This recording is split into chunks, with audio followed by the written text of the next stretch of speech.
Welcome to the third lesson of the Beginner Crochet series.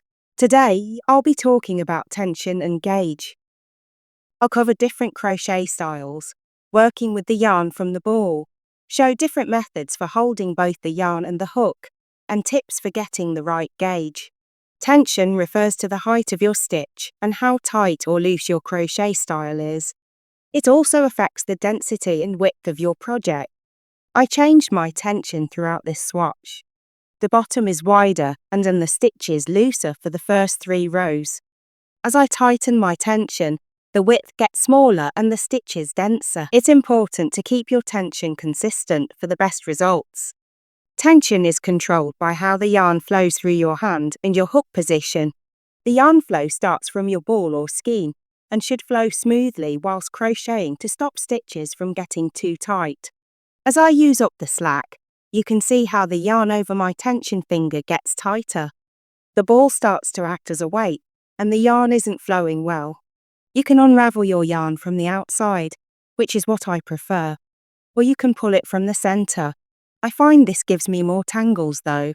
To stop the yarn rolling all over the place, some people use yarn bowls.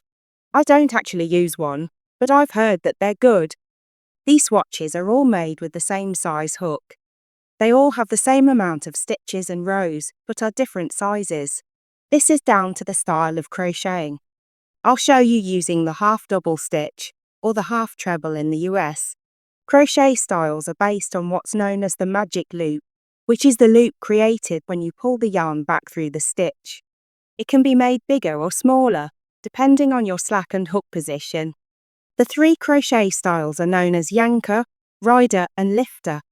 Let's start with the tightest of the styles. If the magic loop is smaller than the loop on the hook, this is the yanker style. This is usually caused by yanking back the yarn with your tension finger. I find it hard to get my hook through the tighter loops. The stitch below is really getting pulled up. You can fix this by checking you have enough slack and bringing your hook up a little more, which brings us to the rider style. The hook shaft is parallel to the work and sits on top of the stitches. This is the ideal style to aim for. I'll show you again. You can see that the magic loop is level with the loop on the hook. The stitch below is not getting pulled up as much. These stitches are taller than the yanker style. The lifter style is when the magic loop becomes longer.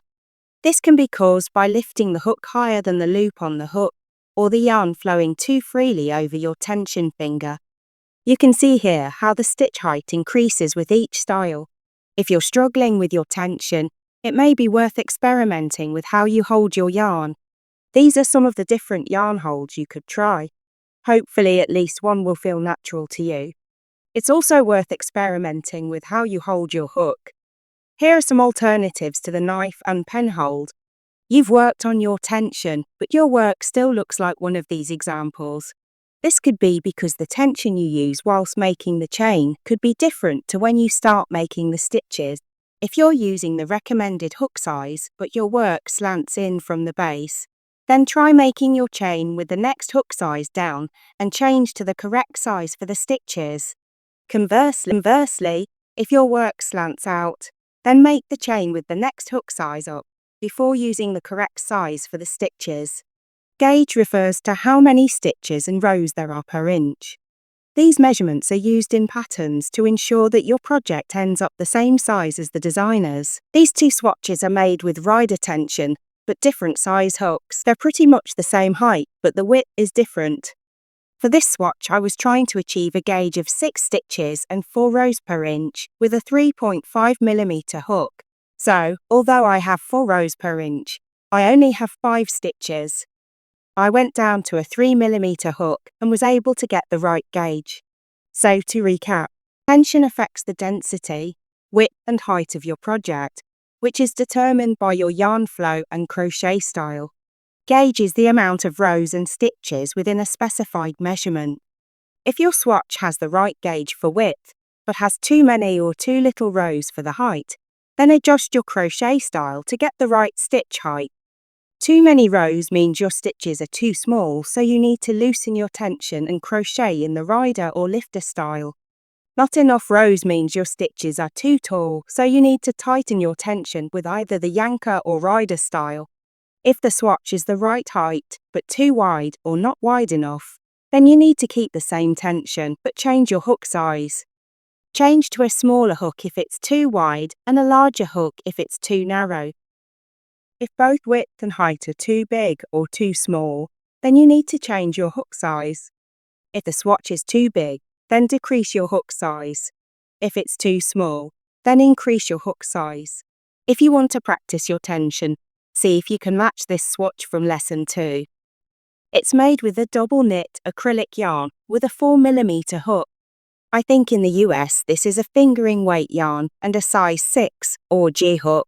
The stitch is double crochet or single crochet in the US. The swatch is nearly 3.5 inches in height and 4 inches in width. The gauge is 5 rows by 4 stitches per inch, as you can see here. Let me know how you get on in the comments. And that's it for our 3rd lesson. Our next lesson will be the half treble stitch. That's a half double in the US. As always, please like and subscribe.